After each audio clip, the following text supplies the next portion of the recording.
நான் உங்களுக்கு ஒரு கதை சொல்கிறேன். இது ஒரு சோக கதை. இது என்னோட சகோதரியோட கதை, உங்கள் சகோதரியோட கதை, டாக்டர் ஆஃபியா சித்திக். இப்போ சொல்கிறேன்.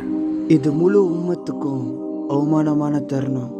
நம்ம சகோதரி சிறைப்படைக்கப்பட்டுள்ளா. 2003 எந்த ஆதாரமும் இல்லாமல் சிறையில் அடைக்கப்படுறா.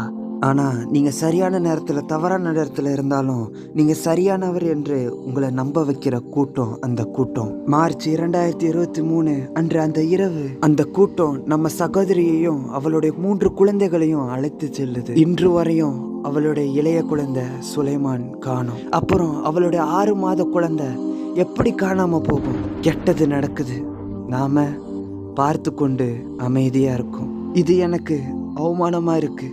என் சகோதரி ஆஃபியா நம்மால நினைத்து கூட பார்க்க முடியாத அளவுக்கு வன்கொடுமை செய்யப்பட்டுள்ள. அது என் இதயத்தை உடைக்குது. நான் கண்ணாடியில என்னை பார்க்கும்போது என்னை பார்த்து நானே சொல்லிக்கிற ஒரு விஷயம், நீனா ஒரு உண்மையான ஆம்பளையா? நம்ம உம்மத்துல உண்மையான ஆம்பளைங்க எல்லாம் எங்க?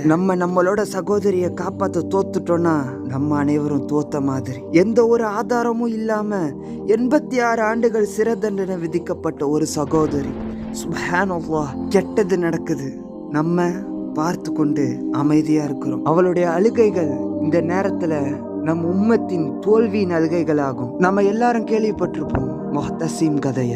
அவர் தனது முழு படையையும் கூட்டிட்டு போனாரு ஒரே ஒரு சகோதரியை மட்டும் காப்பாற்றுவதற்காக. ஆனா இன்னைக்கு நம்ம முஸ்லிம்கள் கோடிக்கணக்கான செல்வம் கொண்டவர்களாக இருக்காங்க மற்றும் பல நாட்டின் ஆட்சியாளர்களாக இருக்காங்க. இதையெல்லாம் அல்லாஹ் சுப்ஹானஹு வ தஆலா இந்த உலகத்துல இவங்களுக்கு கொடுத்திருக்கான். ஆனா இவங்களுக்கு எந்த சக்தியும் இல்லை, எந்த அவமானமும் இல்லை, எந்த மரியாதையும் இல்லை. நம்ம சகோதரி அமெரிக்காவில் அந்த கூண்டுல உட்கார்ந்து யோசித்து கொண்டு இருப்பா. நம்ம உம்மத்துல உண்மையான ஆம்பளைங்கள்லாம் எங்கன்னு கெட்டது நடக்குது, நம்ம பார்த்து கொண்டு அமைதியா இருக்கிறோம்.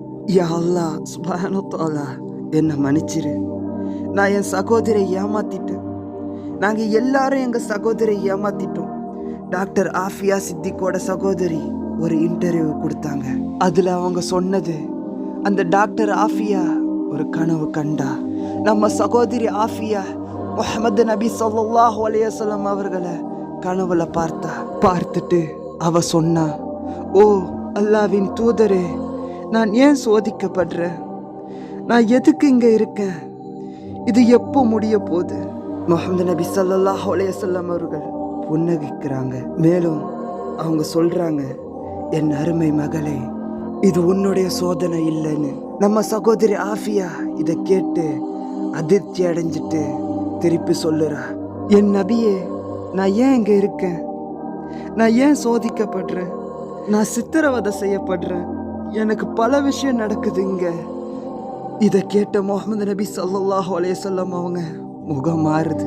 அவங்களோட கண்கள் கண்ணீர் நிரப்ப ஆரம்பிக்குது. அவங்களோட ஒரு துளி கண்ணீர் முகத்திலேருந்து வடிந்து கீழே விழுது. இதை பார்த்த நம்ம சகோதரி டாக்டர் ஆஃபியா சித்திக், நம்ம இப்படி சொல்லி இருக்க கூடாதுன்னு அவங்க கிட்ட வருந்துறா. ஆனா நம்ம முஹம்மது நபி ஸல்லல்லாஹு அலைஹி வஸல்லம் சொல்றாங்க, இது உன்னுடைய சோதனை இல்லை, இது என் உம்மத்தோட சோதனை. நான் அவளை தோற்கடிச்சிட்டேன். நாம எல்லாரும் அவளை தோற்கடிச்சிட்டோம். டாக்டர் ஆஃபியா சித்திக் இந்த உம்மத்துல உள்ள ஒவ்வொருவரின் இதயத்திலும் இருக்க வேண்டிய ஒருவர். பிரார்த்தனை செய்யுங்க அவளுக்காக, போராடுங்க அவளுக்காக, குரல் கொடுங்க அவளுக்காக, உங்க சக்திக்கு முடிஞ்சதை செய்யுங்க அவளுக்காக, இன்ஷா அல்லாஹ்.